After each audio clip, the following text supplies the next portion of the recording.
Welcome to Drunk Bible Study. This show's mission is to read every single word of the greatest story ever told. A warning to our listeners, the hosts of this show are sinners, but they're doing their best.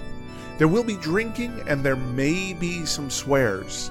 They did say they'd try to keep it clean, but I wouldn't put my money on it.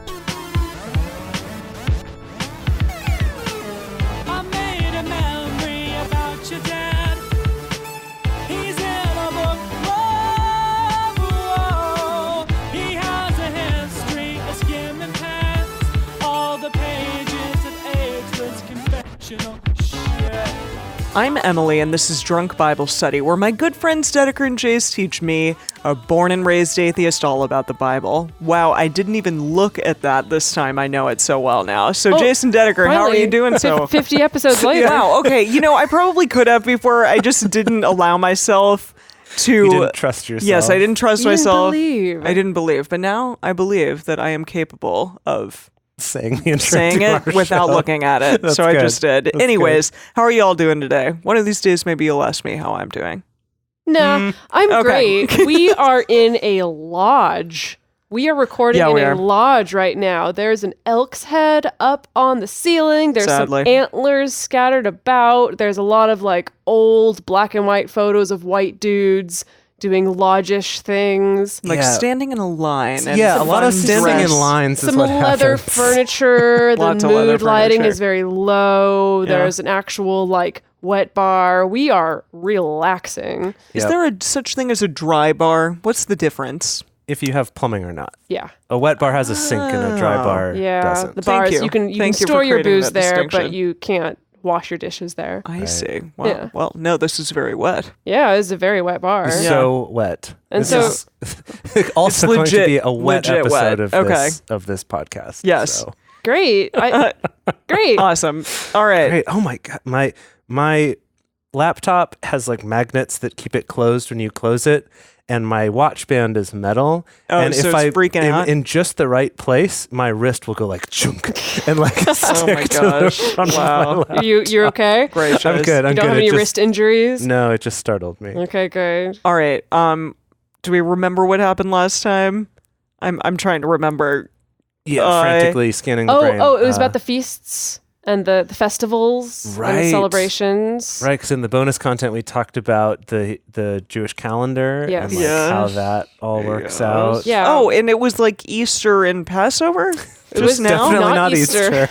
But yes, definitely Passover. No, I'm not talking about like in real life it was Easter and Passover like a bit ago.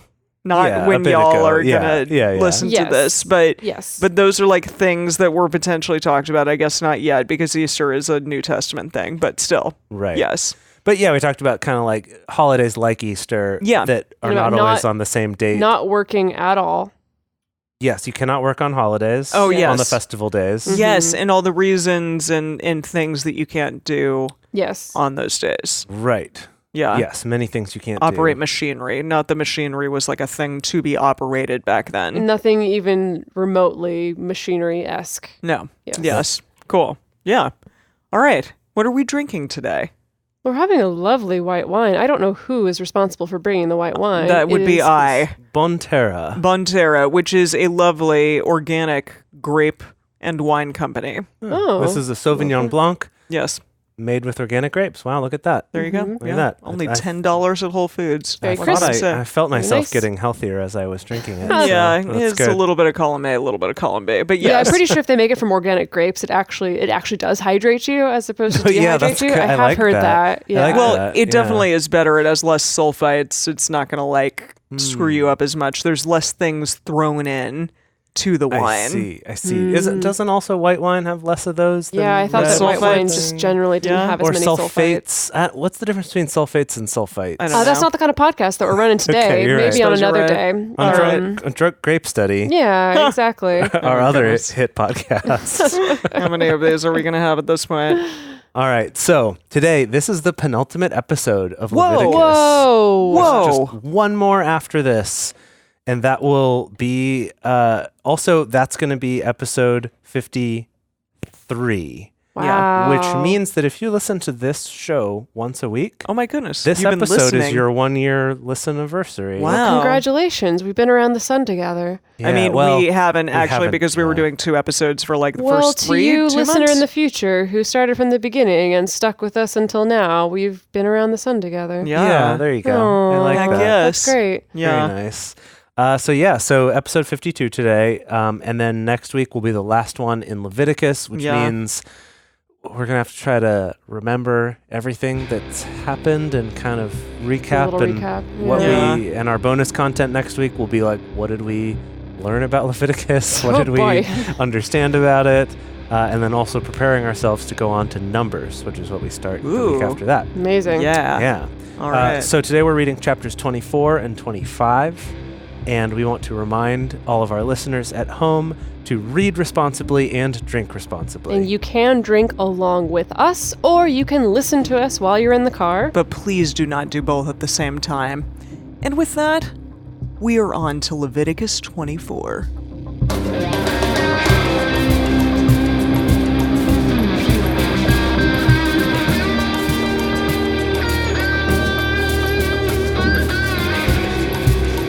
Yahweh spoke to Moses, saying, again, another thing. So, okay. It's always one more thing. Just back up.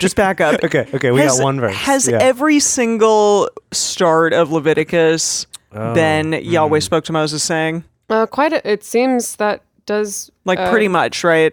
Yeah. That seems to happen a lot. That's correct. Yeah. Recurring theme for sure. Yeah. Okay. Yahweh spoke to Moses, saying, command the children of Israel that they bring to you pure olive oil beaten for the light. I mean, I thought that you pressed olives. I didn't realize you beat the oil out of them. That's news to me. For the light. Mm-hmm. What do they mean by the light? Because be used as lamp oil? Yeah. I'm assuming. Oh. But you eat olive oil. Yes. Also light your lamps. It is multi-purpose. Oh, I mean... I suppose I should have known that, but I didn't. You learn something every day. I mean, I think that's kind of the oil that they had, you know? Yeah. Yeah. Right? Like, I don't know what other... It's probably like oil and maybe animal tallow. Oh. Maybe. Right. Yes. I don't know. I'm sure there's probably other, like maybe some flax oil. I have no idea. Seems like olive oil is probably the most reliable bet you got. Yeah. Yeah. Well, all right. So, pure olive oil beaten for the light to cause a lamp to burn continually. Outside of the veil of the testimony in the tent of meeting shall Aaron keep it in order from evening to morning before Yahweh continually. It shall be a statute forever throughout your generations. Okay, so we got to keep the menorah burning. Wait. Overnight. Is that here already? The menorah? Yeah. Remember when we were getting all the instructions? The menorah was like 20 years ago, Emily. I know that we were talking about a menorah, but I didn't know that it was the menorah. It's just a menorah. There's not a the menorah. I mean, this is the menorah because it's the one in the tent of meeting. But like, there is no other. There's not like... No, but remember like the story that people tell about Hanukkah? It's not that menorah. Exactly. That's what I was talking about. That menorah. Was more specifically like with the Maccabees, and it was a different time. But this is a menorah that is an important menorah. All right. Well. Yes. Okay. Okay. He shall keep it in order the lamps on the pure lampstand before Yahweh continually. Can we do some English grammar on this? He shall keep in order. Oh yes. The lamps. In order the lamps on the pure lampstand. Keep the lamps in order on the lampstand. Don't let them get all mixed up. Yep, got it. Cool. English grammar is cool. Yeah, and very flexible apparently. Way more flexible than I knew or my teachers ever told me in school. Yes, indeed. All right. So you shall take fine flour and bake 12 cakes of it. 2/10 parts of an epaph shall be in one cake. You shall set them in 2 rows, 6 in a row, on the pure table before Yahweh. You shall put pure frankincense on each row, that it may be to the bread for a memorial, even an offering made by fire to Yahweh. So I'm just getting images of like a dozen cupcakes here with a little nice frankincense frosting on top. Oh, see, I was picturing little buns. That's probably realistically what they were, but it's much more fun to think of them as these nice little cupcakes. Yeah, designer cupcakes in front of Yahweh. Yes, designer cupcakes. So I can get those ones with like the really unique flavors, like like the Earl Grey and the jasmine. Like, don't give me just boring chocolate. Oh, these types of cupcakes, like the frankincense flavored jasmine cupcakes. Wow, well, I've had an Earl Grey cupcake. It's freaking delicious. I was just gonna say that sounds really good. Yeah, it does. If they can make that vegan, I'm all for it. Okay. You shall put pure frankincense on each row, that it may be to the bread for memorial, making... Wow, I'm sorry, I just cannot read right now. That it may be to the bread for a memorial, even an offering made by fire to Yahweh. Every Sabbath day he shall set it in order before Yahweh continually. It is on the behalf of the children of Israel, an everlasting covenant. Okay, so he's got to bring the 12 cupcakes every Sabbath. Every to Yahweh. Every week. Got it. Yeah. It shall be for Aaron and his sons, and they shall eat it in a holy place. Cupcake party. Yes. Yeah, seriously. Once a week we get cupcakes. This is amazing. Sounds great. For it is most holy to him of the offerings of Yahweh made by fire by a perpetual statute. The son of an Israelite. Wow. Okay, I know that, Israelite. To be fair, we took a complete right turn here on the story, and we just kind of started a new story. Yeah, now it's the son of an Israelite woman. Yeah, maybe let's pause for a moment. Okay. Okay, we finished those instructions. Now let's tell a story. Parties. Okay, so cupcakes. Story time. Okay, now the son of an Israelite woman. Okay, just drink every time I screw up something. We're going to be really drunk. Yeah, I'm going to really try not to. Whose father was an Egyptian, went out among the children of Israel, and the son of the Israelite woman and a man of Israel strove together in the camp. Okay, what is strove? The past tense of stride? Strive? No. Strive? Strove? The past of strive. That still doesn't make sense in this context. What are other, as in they work together? Maybe, or is this a euphemism for them hooking up? Oh, I don't.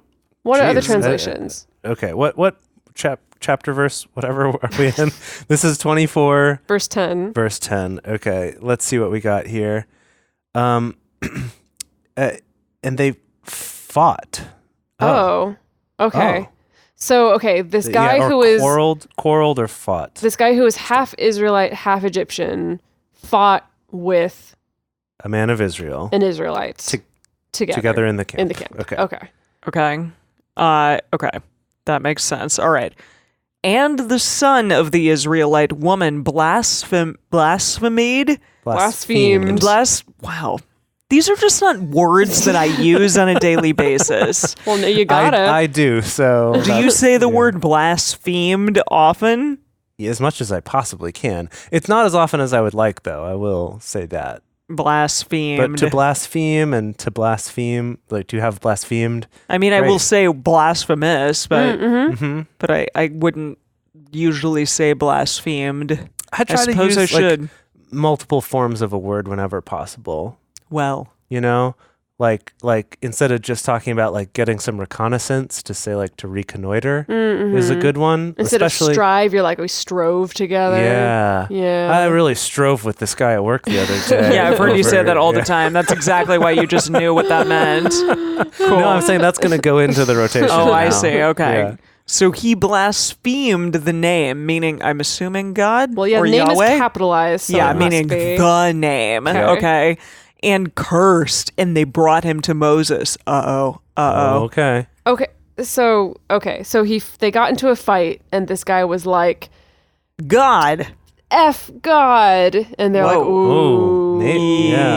You're going to Moses. Yeah. Gotta wash your mouth out with some soap. Yeah, okay. Yeah, I have a feeling it's going to be much worse than that. Yeah, probably.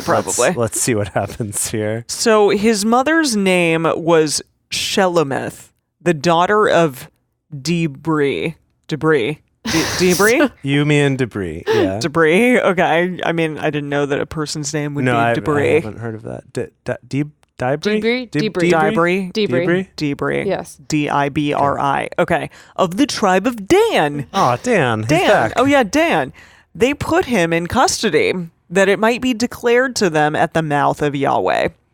So Yahweh spoke to Moses, saying, "Bring forth him who has cursed outside of the camp, and let all who heard him lay their hands on his head, and let all the congregation stone him." Whoa! Told you that was going to be much worse than washing your mouth out with soap. Yikes. Okay, hang on. Before we get into any more of the gory details of how we're going to punish this person, do you think it's intentional that there were like, so this guy who is half Egyptian, by the way, he's the one who is the troublemaker? Like, because I was like, that's such a weird detail to throw in. Yeah, but you're right, though. That is like, no. I know his mom is an Israelite, but he was half Egyptian, so like it makes total sense why it's okay for us to stone him to death for saying F God. I don't know, man. Yeah.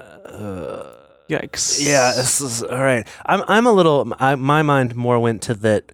All the people who heard him lay their hands on his head, and then they all stone him. While those people are standing there with their hands on his head, they're kind of like, "Ooh, don't miss, please." Like that seems pretty weird. I don't know about that. I'm pretty sure that's not how it went down. Yeah. But I see. So Yahweh is telling Moses to do this. Okay. Okay, hold on. What? Let's think about this whole chapter so far. Yes. It started off, Yahweh's like, hey Moses, I got some more instructions for you. So cupcakes. All right, here's the deal. Cupcakes, gotta make sure people do these every week. Yum, yum, yum. Aaron and his family's gonna eat them. It's gonna be great. Oh, the son of this Israelite woman and an Egyptian. He jumps into gossip. Oh, you're right. I mean, he's got some hot goss, okay? Yeah. Needed to some share hot Ryan Gosling. So yeah. Okay, all right. So yeah, Yahweh's gossiping to Moses, and then now giving instructions. He's like, I heard this. That it turns into a morality tale. Yeah. Okay. Or I think more instructions. Like, here's what you got to do. Okay. So yeah, let all the congregation stone him, and then you shall speak to the children of Israel, saying, "Whoever curses his God shall bear his sin. He who blasphemes the name of Yahweh, he shall certainly drink. Yeah, we drink. Everyone else drinks, not Emily. All I can say is it's hard to speak after you've been speaking, singing, and have new aligners in your mouth from Invisalign. Yeah. Blame it on the Invisalign. That's a good excuse. Yeah. That is what I'm blaming everything on. Okay. Great. He shall surely, see, the S's are very difficult to say. He shall surely be put to death. All the congregation sells seashells. Exactly. Yeah, you try saying that with a bunch of plastic in your mouth. All the congregation shall certainly stone him, as well the sojourner. As the homeborn. What's a homeborn? Someone who's not a sojourner, someone who is a native. Oh, okay. That makes sense. When he blasphemes the name of Yahweh, shall be put to death. Why is of Yahweh in brackets? It's implied. Because earlier there was like, he cursed Yahweh. the name. And yes, it was just the name of Yahweh. Yes. So I think at least what it's emphasizing here is like it doesn't matter who does it. If it's a traveler or if it's someone who's a native here of our tribe, they have to be put to death for that. Okay. So he who strikes any man mortally shall surely be put to death. Now, I feel like we're in a little bit of a catch-22 here. Not a catch. Is that the word? Does that apply? Please explain yourself. Well, okay. So this guy blasphemed Yahweh, and so we have to stone him to death. Yeah. And then whoever dealt the killing blow, now we got to put him to death too. And now we're just in a cycle. Pretty much, I don't think dead. That's what they mean. I think that if you're carrying out the punishment, then you shouldn't. But I hear what you mean about that catch-22. With me. No. Okay. All right. He who strikes an animal mortally shall make it good, life for life. Ugh. So I guess kind of the same thing of like if you mess up your neighbor's sheep, you got to pay one of your own sheeps. All right. Or maybe with interest. Yeah. Yeah. Okay. If a man cause a blemish in his neighbor as he has done, so shall it be done to him. Breach for breach, eye for an eye. Oh, there it is. Yes. Yeah. Eye for an eye, tooth for tooth, as he has caused a blemish in a man, so shall it be rendered to him. Also, yeah, this is kind of random. Like God was talking about cupcakes, and then all of a sudden he's just like, oh, by the way, this other stuff. Uh-huh. Yeah. And then Moses finally has to leave after Leviticus is done finally and find this guy who like blasphemed God. Right. And poor Moses, he's got like a laundry list that's so really long. Does. And he's like, ugh, on top of it, I have to be the one to break this news to this guy. I'm like, well, we gotta stone you. So. Yeah. I am actually a little bit doubly confused here. What? Because I see. Okay, so God was talking first about the cupcakes, and then there's this story about an Israelite woman, which I think this is not Yahweh talking anymore, actually. This is just, they tell a story, because in it sets up the story and then says they brought him to Moses and then declared him at the mouth of Yahweh. And then it starts again with Yahweh spoke to Moses saying. So it's as if there was like a little break to set up a story. Yeah. And then Yahweh gives this is what more happened. And then Yahweh popped into the story and said, this is what you need to do to deal with this situation. Right. It was like Yahweh was talking first with no segue. Now we set up a little story, and then now Yahweh gave these instructions. Great. So it is a very strange structure for this. Yeah, it is a little bit for sure. Okay, so he who kills an animal shall make it good, and he who kills a man shall be put to death. You shall have one kind of law as well for the sojourner as for the homeborn. For I am Yahweh your God. Drink. There we go. Everyone at home. Not if you're driving, though. Yeah, not if you're driving. Moses spoke. Probably not if you're at work either. Well, I mean, you I listen to a lot of podcasts at work. Grab like a little thing out of your drawer. Wasn't that like that's like a very mad, full of shooters, very like a Mad Men type like thing. Yeah. Oh yeah, definitely. Yeah. All right. So you shall have one kind of law, as well for the sojourner as for the homeborn, for I am Yahweh your God. I said that. Don't drink again. Well, you can if you want. Moses spoke to the children of Israel, and they brought forth him who had cursed out of the camp, and stoned him with stones. The children of Israel did as Yahweh commanded Moses. Good job, children of Israel. The end. Really carrying out that stoning. All right, so this next chapter, it's a long one. Right. It's about more than twice as long as the last one. So, Jace, you and I have to split this one. You want to take the first half? I'll take the first half, and then you can bring us home. Yeah. Yahweh spoke to Moses in Mount Sinai, saying, Speak to the children of Israel and tell them, when you come into the land which I give you, you shall the land keep... Then shall the land keep a Sabbath to Yahweh. 6 years you shall sow your field, and 6 years you shall prune your vineyard, and gather in the fruits of it.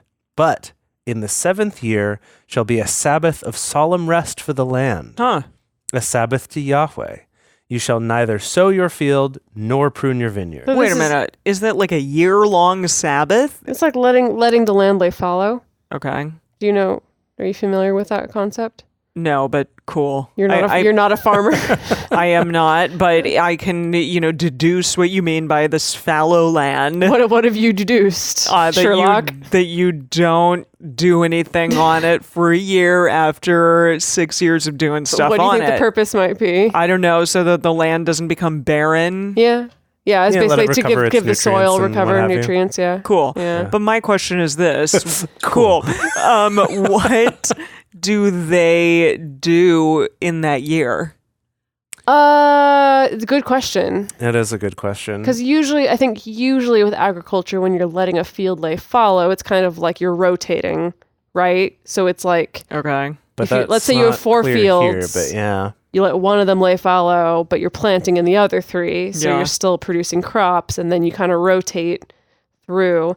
Here, it's not clear. I'd be interested. I bet maybe that's something we can explore in the bonus content. But I'm assuming that not all of these fields are being planted at the same time. Mm-hmm.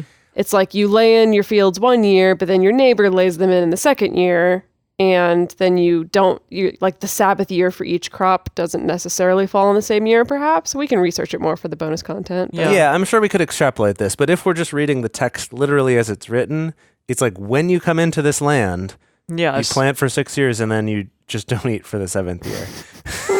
I guess so. We'll see if we can don't find some eat more. And don't work. And don't do for a anything. Whole year. Yes, indeed. Take a break year. Yes. A break year. Right. Don't prune it. Don't sow fields. Don't prune your vineyard. Okay. That which grows of itself of your harvest you shall not reap, and the grapes of your undressed vine you shall not gather. It shall be a year of solemn rest for the land. The Sabbath of the land shall be The Sabbath of the land shall be for food for you and for your servant and for your maid and for your hired servant and for your stranger who sojourn with you. What? Just like a random? I didn't understand that sentence at all. No, I know. I was like trying to extrapolate what you were saying. I thought there would eventually be a part of that sentence that made it make sense, but there was not. Let's see. Whoops, I typed in the wrong chapter into these parallel translations here. Do you have any guesses? It shall be food for you. Is the implication supposed to be that before you're selling it? That doesn't make any sense. Because who would they sell it to? Okay, yeah. The other people? This is confusing. So verse 5 said, that which grows of itself of your harvest you shall not reap, and the grapes of your undressed vine you shall not gather. Mm-hmm. But then the other translations of this verse say basically whatever the land produces during its Sabbath will be your food. So those seem to contradict each other. Is the idea that you're like storing things up in other years / trading them or selling them away, but this year like you're just consuming what the land produce? I don't know. That is really confusing. Is really confusing. Let's see. What's what are other good news and things? What's the message have to say? It says, but you can eat from what the land volunteers during the Sabbath year. Okay. Okay. So is it just like you can't? So it's just that like you're not planting, you're not like planting new stuff, or you're not putting in a bunch of work onto the land, but like whatever the land happens to produce, you can eat. You can take it at the moment. Yeah, that seems to be what's going on here. It's still confusing though, because it seems like you can't harvest it. So you have to wait for it to fall? Is that the deal? You can only eat like fallen fruits? Or is it just your crops you can't, but you can still eat from the trees and things? Mm-hmm. I don't know. This is so confusing. Maybe it will clarify as you keep reading. Okay. So for all those people, for your cattle and for your animals that are in your land, shall all the increase of it be for food. Okay. You shall number 7 Sabbaths of years to you, 7 times 7 years. And there's a lot of, it's a square problem all of a sudden. There shall number 7 Sabbaths of years to you, 7 times 7 years. And there shall be to you the days of 7 Sabbaths of years, even 49 years. Okay. I'm guessing this just means every 49 years. Then you send abroad the loud trumpet on the 10th day. Fun. On the 10th day of the 7th month, in the day of atonement, you shall send abroad the trumpet throughout all your land. Okay, so every 49 years, we blow the shofar and have a good time. Cool. Yeah, you send it out, all right, and all through your land, you go and blow it. You shall make the 50th year holy, and proclaim liberty throughout the land to all the inhabitants of it. It shall be a jubilee to you. Fun. And you shall return every man to his possession, and you shall return every man to his family. What, were you keeping them away from his family before this? What is going on? I don't know. They had slaves and stuff. So is the idea that like every 50 years is supposed to be kind of this contract renewal where everyone goes free? And you got to re-up your contracts if you got to go That's capture really some new slaves. Interesting idea, because obviously that didn't seem to be the case in later. That is interesting. Later 50 people years is a long time. I mean, yes, given that probably a lot of these people didn't even live till 50. Right. That might not be saying much, but still. That's I don't remember learning about this at all. Wow. I remember the 7th year leaving your don't plant crops. I remember vaguely learning about that, but this 50-year jubilee, proclaim liberty. I'm trying to look at other announce freedom all over the land. Oh, I see. Other translations, like the International Reader's Version, is saying each of you must return to your own family property, and you must return to your own tribe. Huh. Okay. So it's like, so you can't be. So is it like a weird 50-year Thanksgiving more so? Sure. Yeah, you gotta go back to your family and reunite with. I see. Yeah, the Message Bible says each person will go back to his family's property and reunite with his extended family. Well, that's nice. That's kind of interesting. I mean, it's nicer if you're letting your slaves go free, but... Yeah, I liked our version better. Yeah. Fascinating.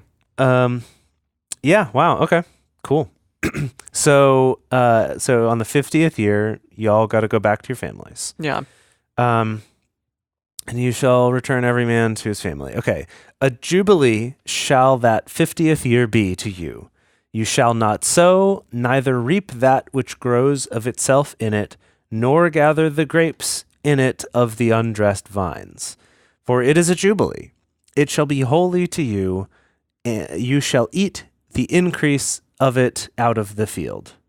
So before we move on to the next chapter, we would like to take a quick break to talk to you about Patreon.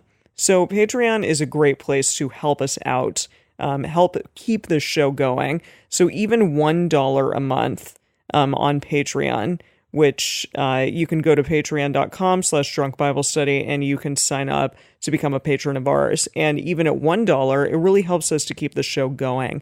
For $6 a month, you can become a parishioner. So that means you get access to bonus episodes, which are super helpful and informative to someone like me who knows very little about the Bible and sometimes needs a little bit of extra help. And Jason Dedeker are great about giving me some awesome info onto like things that might be a little bit challenging to understand when I take a first pass at reading the Bible. So sometimes we get things like more in-depth analysis and research, and then sometimes also we get to listen to things like musicals, Bible musicals. There's a lot of biblical musicals out there, guys. There are a lot. And that's awesome because I love musicals and I love getting to watch them with the two of you.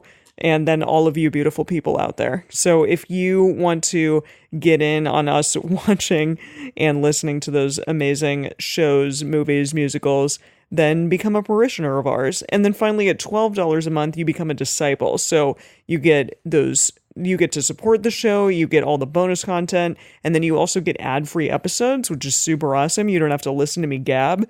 And then also, you get them 2 days early. Like, what? That's so cool. You get them before anyone else. So you're super extra special, which obviously you already are, but you're super extra special. So become a patron of ours at patreon.com/drunkbiblestudy today. Help us out, be extra special, and get some new bonus content as well.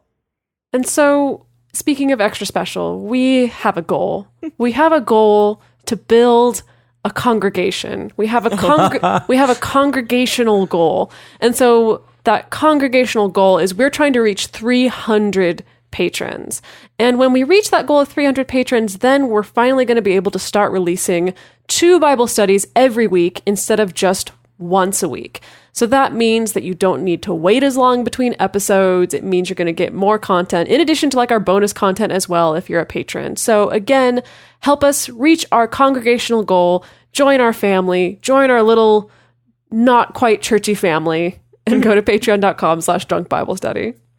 And then the last thing we wanted to talk about is just if you could take a moment, a couple minutes out of your day and write us a review on iTunes or on Stitcher. So I'm going to give you the real scoop on this show. This is a difficult show to spread the word and advertise about for us because a lot of social media platforms don't let us advertise a show that has anything about drinking in the name of it, number one. And two, like identifying our target audience is hard, right? Because this isn't something that's just for Christians. It's also not for like anti-Christians. It's something else entirely. And so the best way to actually get this out there and for more people to read it is to get reviews from you. Take a moment to leave us a review on iTunes or Stitcher that's going to help other people know what to expect from this. It'll make us more likely to show up on like the new and noteworthy lists or higher in the rankings on iTunes, which is a big way that a lot of people find podcasts.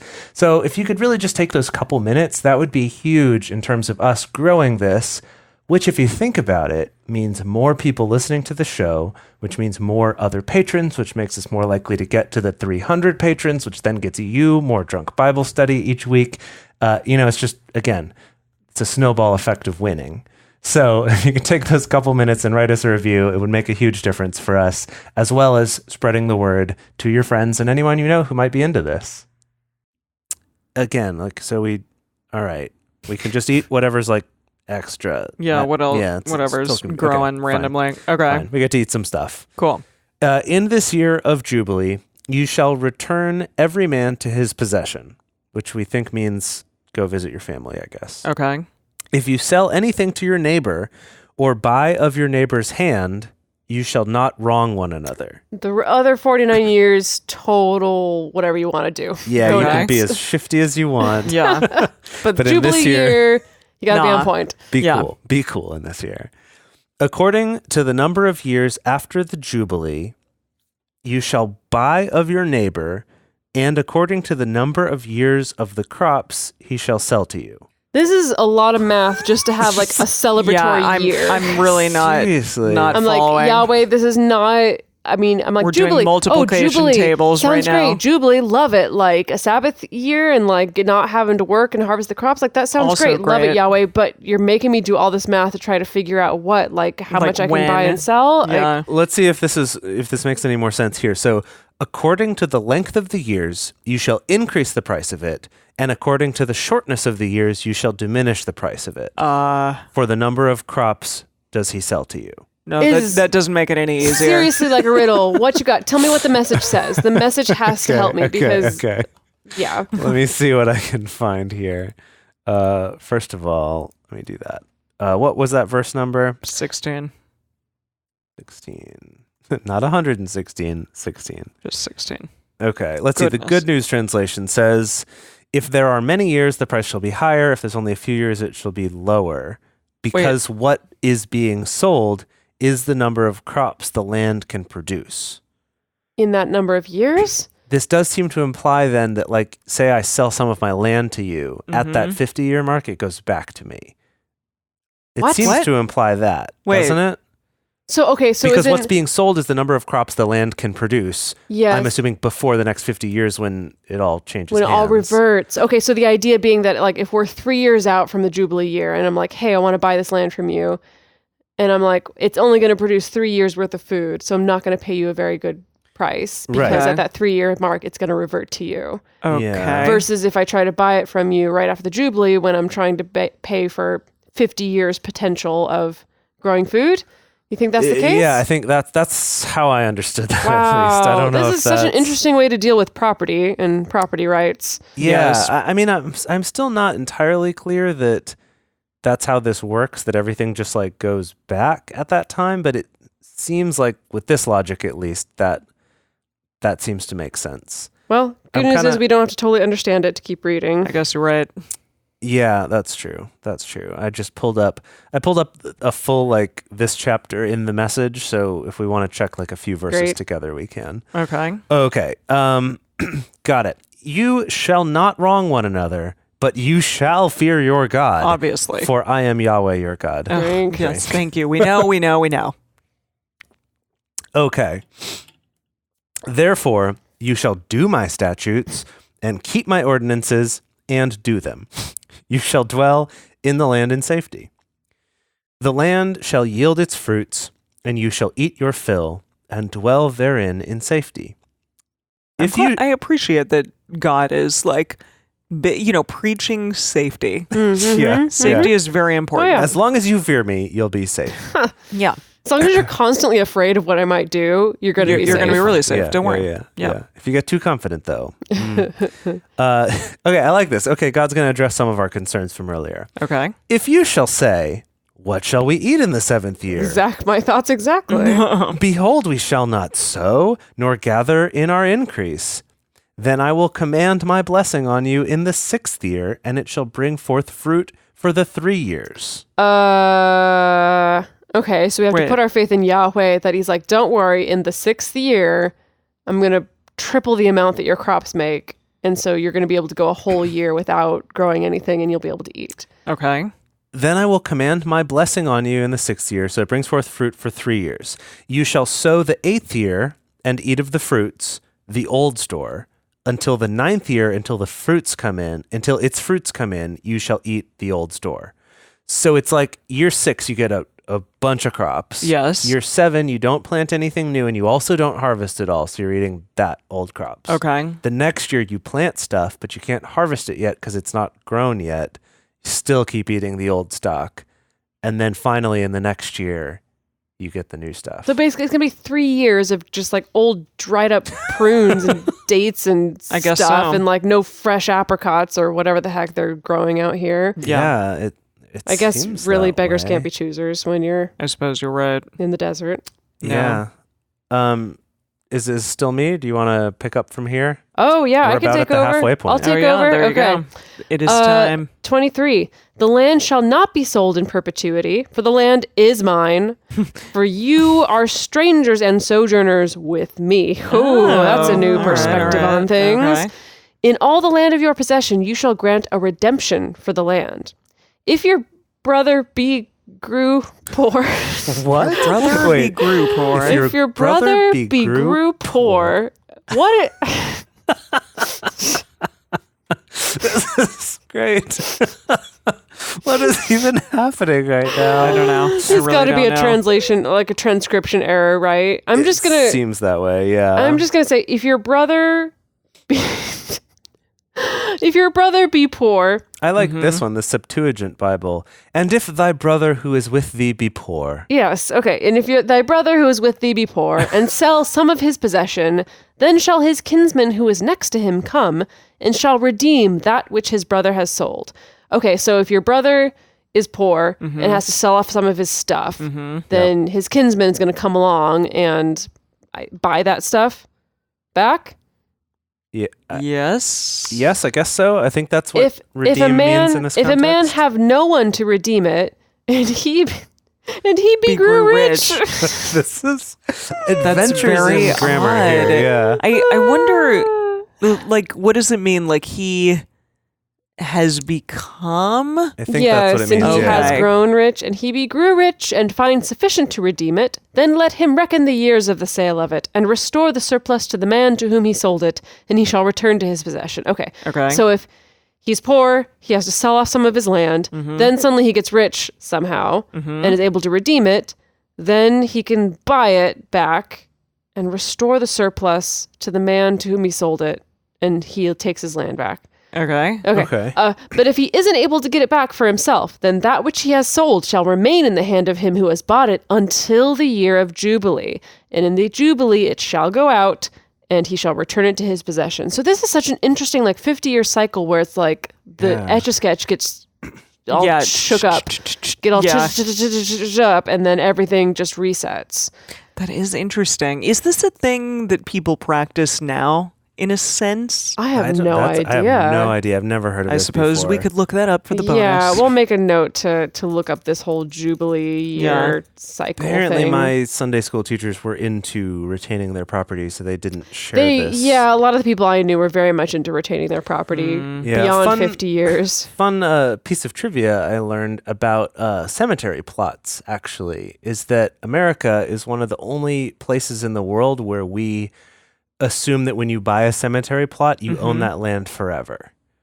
That in almost every other country in the world, you buy your cemetery plot and it's a lease for maybe 50 years. And still for a long time. You and then get dug up. Yeah. And then you gotta go. You get repossessed. Or someone in your family has to re-up that lease. But no, you get dug up and I guess cremated or put somewhere else or something. Well, in New Orleans, culturally, for a long time,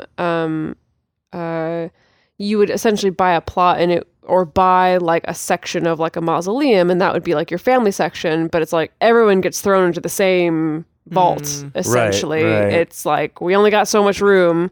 We don't got space for your brothers and your cousins and everybody. It's no, everyone kind of gets shoved to the back, essentially. Wow. And then the new body gets put in. And yeah. But anyway, I learned about this. So this is an issue for cemeteries in the United States. Yeah, where there's this problem space. of you sell it for an amount of money and then you have own it forever. And that the people who actually own the land don't get any more money for it. So it's actually kind of a tricky issue. Yikes. Well, in the New Orleans thing, if you go to cemeteries, it's there's mausoleums that have 12 many names bodies on them. Yeah, of course. Because it is just a family thing. Yeah. Although I guess at that point, you're not really caring so much about overcrowding. No. How do we get on cemeteries? We were talking about jubilees not owning and land stuff. Not owning land. Okay, yes. great. If a man sell a dwelling house in a walled city, Then he may redeem it within a whole year after it is sold. For a full year shall he have the right of redemption. Oh, okay, so he can sell it, but within a year, if he has like seller's remorse, what is he can it? Buy it back. The right of first refusal or something like that. Yeah. Okay. Yeah. Only in a walled city, though. Yeah. Only if it's not walled, then sorry, everything's up for grabs. If it isn't redeemed within the space of a full year, then the house that is in the walled city shall be made sure in perpetuity to him who bought it throughout his generations. It shall not go out in the Jubilee. Oh, okay. Fascinating. Yeah, so houses don't count for the Jubilee, but land does. In walled cities. Interesting. But like the land out in the places. No. We're going to talk about not walled cities. Okay. Cool. But the houses of the villages which have no wall around them shall be reckoned with the fields of the country. They may be redeemed, and they shall go out in the Jubilee. Gosh, so it's like every 50 years there's a lot of upheaval happening of people just like shifting around and needing to move out and losing their land or getting their land back or whatever. Wow. Also, but like, okay, my confusion is, so at the 50 years, it kind of resets and goes back to whoever had it before. But I'm like, but who got to have it in the first place? Like, this could be a very unfair system who the hell for the people who got to have it in the beginning. Land in the first place. That is a construct. It's a construct. We've made that up. The idea that permanent, that people can actually own land is just your mind believing things. I'm sorry, I'm on a huge Buddhist kick here. No, but it's true though. Which is Dedeker's fault. This is a very Western concept. The idea that like I can own this piece of land. Right. It's as bizarre as us being like I can own this piece of sky. You know, or like this piece of space. It's just as ridiculous as that. Apparently God says that he owns everything.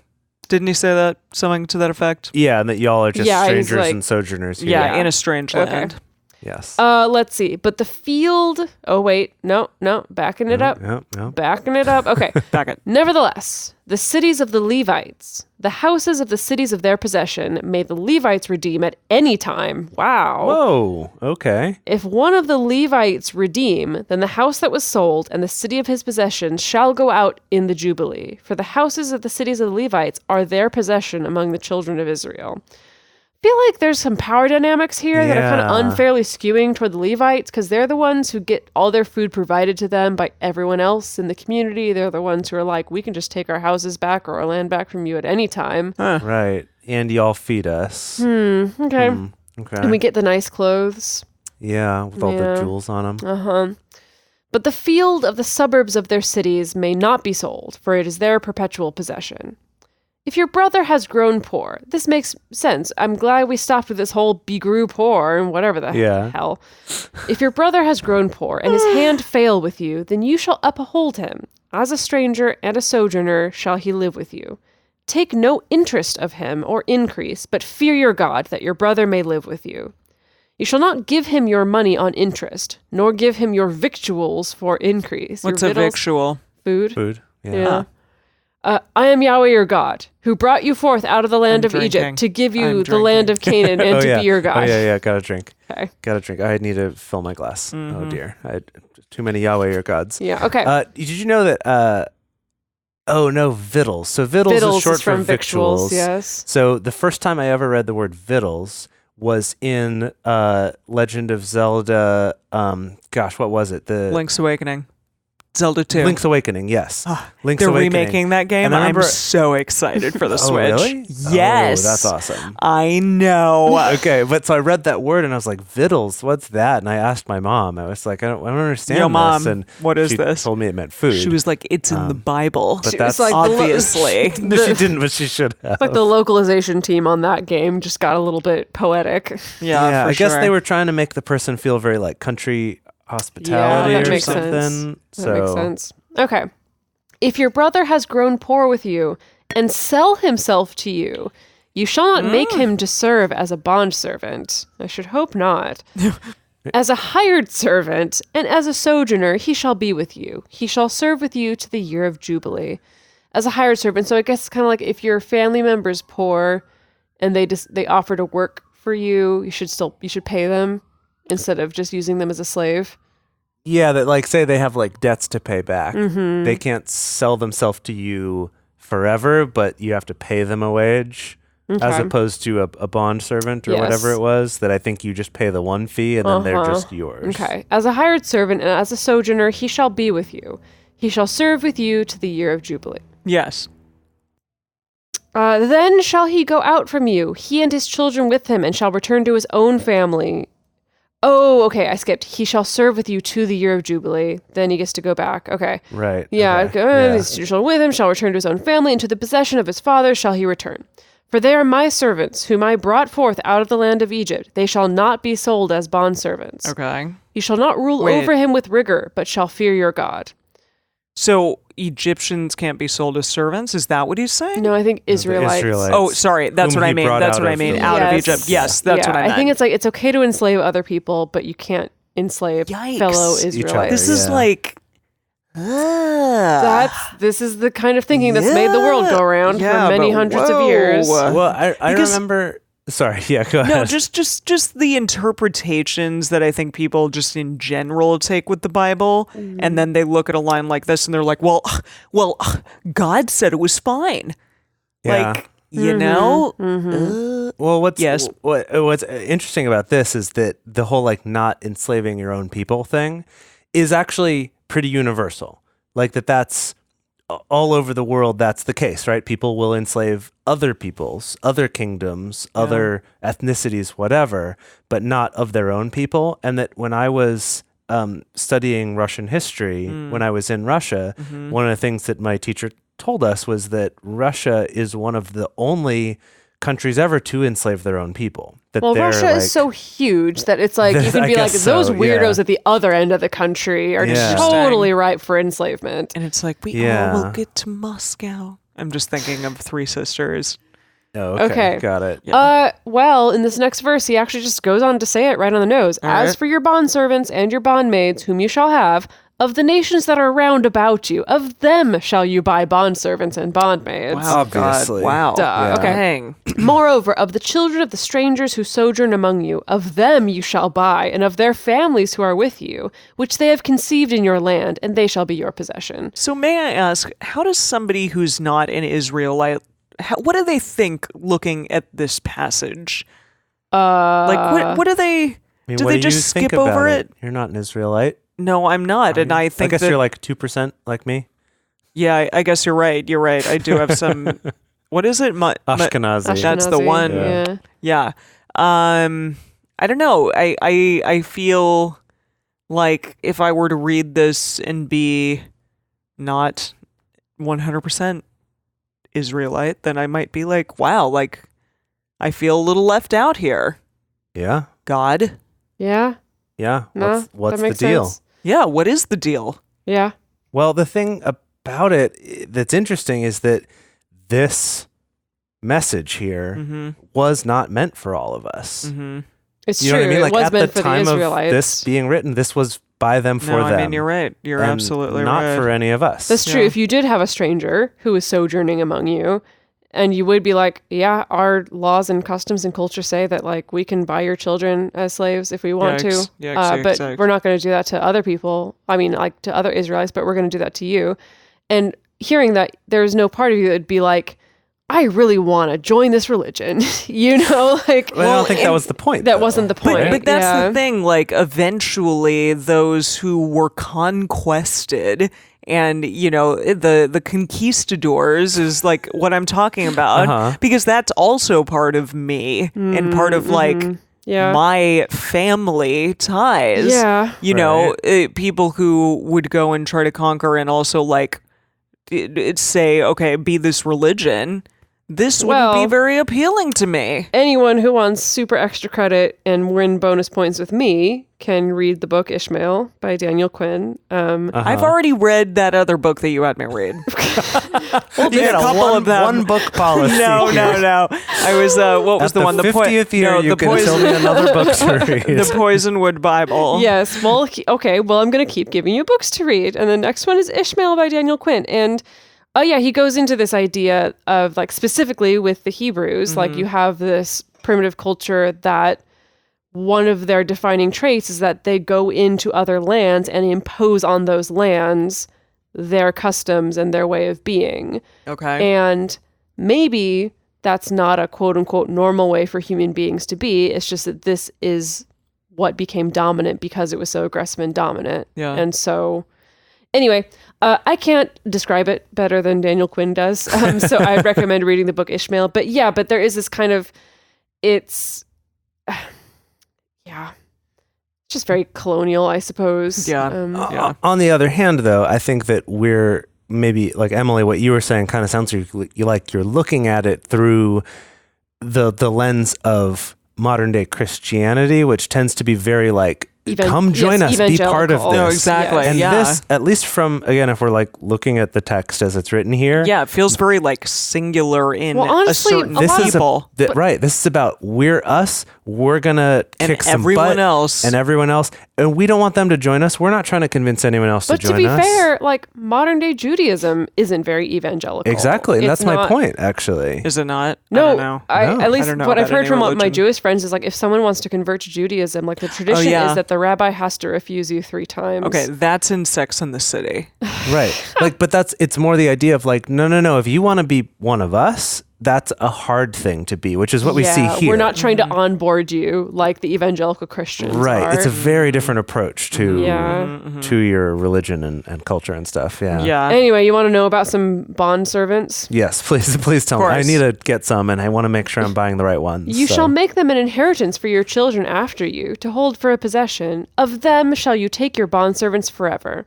But over your brothers, the children of Israel, you shall not rule one over another with rigor. Okay. You can do it, but not rigorously. Okay. Please.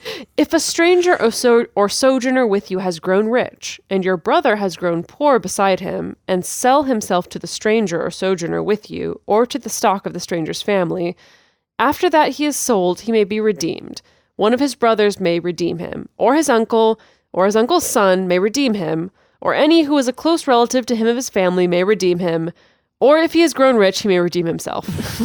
Okay. Just randomly if he grows rich. There was a lot of stories wrapped up in that. So it's like, if some dang immigrant has gotten rich and an Israelite has grown poor and has sold himself to the immigrant. Which he can do because he can't quite sell himself to another Israelite. Male member of his family can buy him back, or if he's also somehow grown rich while being a slave. Yeah, that's the confusing part. He can redeem himself. He just learned to think and grow rich, and then he rich bought dad, himself poor dad. free. He shall reckon with him who bought him from the year that he sold himself to him to the year of Jubilee. And the price of his sale shall be according to the number of years. I see. So according to the number of years before Jubilee of like essentially like how much the value time is of left the work or whatever. Yes. Okay. This requires people to really write things down, know exactly when the first Jubilee happened and the next Jubilee is going to happen. Some abacuses. Yeah.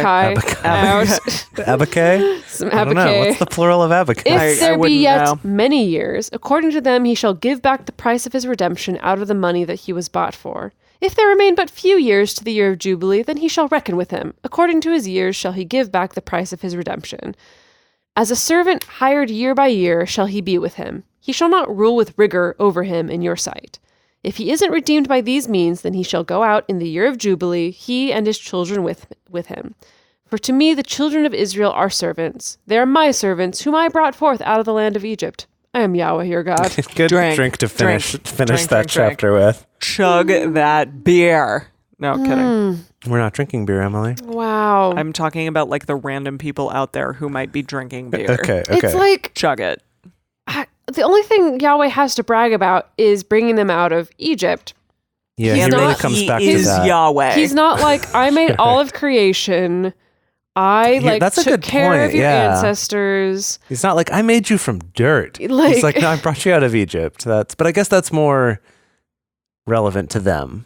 That's true. That's true. Their families that's and true. their... He's like, hey, remember how much it sucked in Egypt? Like, right. That was me. Yeah. Wow. That was the end. That was the end of these 2 chapters. Wow. And then we have 2 more chapters, and that is it.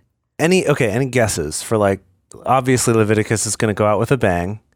Yeah. How okay, you say obviously. What are your clues that Leviticus is going to go out with a bang? Well, we've yet to have like a lot of books of the Bible that truly go out with a bang. That's true, yeah. I guess you're right. What? Yeah, let's see. What? Maybe Job. I mean, Job was more of a narrative story, but it still goes out slightly with a whimper. It's not like it was still kind of whimpering the whole time, and so Bang is kind of whimpering a lot. Job was epic at the end. Remember, God like thundered and spoke and confusingly said, like, "Yeah, Job's right. Yes, that's true. I'm Yahweh." I didn't understand it, but Exodus did not end with a bang. No. Genesis didn't really end with a bang. The bangs happened in the towards the end, but not quite at the end. Yeah. So Genesis was like, cool, Joseph's story, and then like a few chapters of I don't think it's gonna end with a bang. If anything, I would be curious to research. It's like when the person or the people who are writing Leviticus wrote it, like, how did they know this is the end of this book? Or you know what? They felt it in their souls. They just knew. They were just like, whatever, we're good. How does any writer know when they're done? You're right. It's all impermanent. Okay. It's like that scene in in the movie about Jackson Pollock, where some lady's like, Ed Harris? Yeah, I think so. Where some lady's like, how do you know when you're done with a painting? And he's like, how do you know when you're done making love? You orgasm. Well, I mean, that's Emily, that's a very heterosexist and orgasm-centric. How is it hetero? That's not heterosexist at all. Come on. I think I would argue that it's heterosexist because traditionally we've treated sex like sex isn't over until the man is done. Right? Fine. I hear you, but I don't know. I didn't say you as in the guy. I said you as in the universal you. So honestly, we've switched podcasts. You know what? I think that we're on multi-amory again. So we're just gonna say making love is over whenever you, the universal you, and Yahweh, whenever feel that it's done. Yeah. Okay. Your lovemaking is over when Yahweh says it is. For I am Yahweh, so your God. Keep Take going a drink. at it.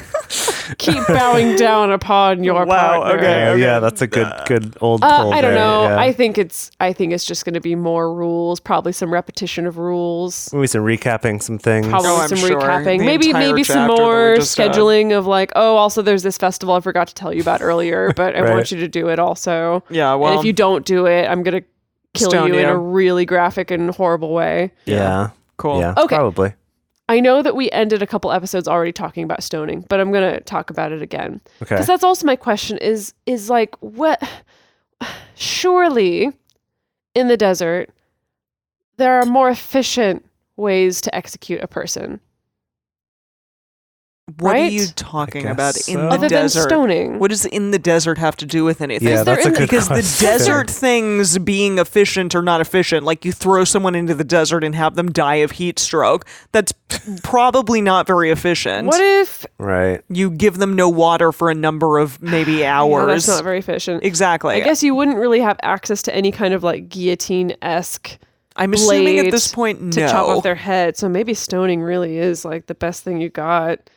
Yeah, I mean, I don't know if they have an apparatus for hanging or anything. Yeah, they're not really talking about that. I probably don't have a lot of trees to really hang someone from.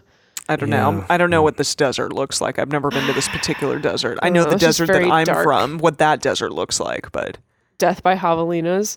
Yes, the javelinas will spare you. The cutest execution ever. Oh, no. But also awkward. And frightening. Yes. Anyways, I think... I'm curious, why was stoning so popular? I don't know. We'll look it up for the bonus episode. You have to become a patron to find that out. All right. Anyways, thank you all. Get ready for the last episode of Leviticus coming up in a week. Yeah, near you. Make your cupcakes. Yeah, get your cupcakes, your Earl Grey, your green tea, frankincense cupcakes. Get your essential oils out, and we're gonna do this thing. Okay. See you next week. Thank you for joining us for Bible study today. If you want even more Drunk Bible Study, including bonus episodes, new series, guest interviews, and more, become one of our patrons at patreon.com/drunkbiblestudy. If you enjoy the show, take a moment to subscribe, and then write us a nice review on iTunes or Stitcher, letting other people know what you like about it. Find us on Twitter at DrunkBibleCast, on Instagram at DrunkBibleStudy, or send us an email at info@drunkbiblestudy.com. Drunk Bible Study is created and produced by Emily Matlack, Dedeker Winston, and me, Jace Lindgren. Our theme song is Book Club by Josh and Anand from their album Home of the. The theme song for the Book of Leviticus is Jet Powered Vixen by Kevin MacLeod. For For more information, visit us at drunkbiblestudy.com.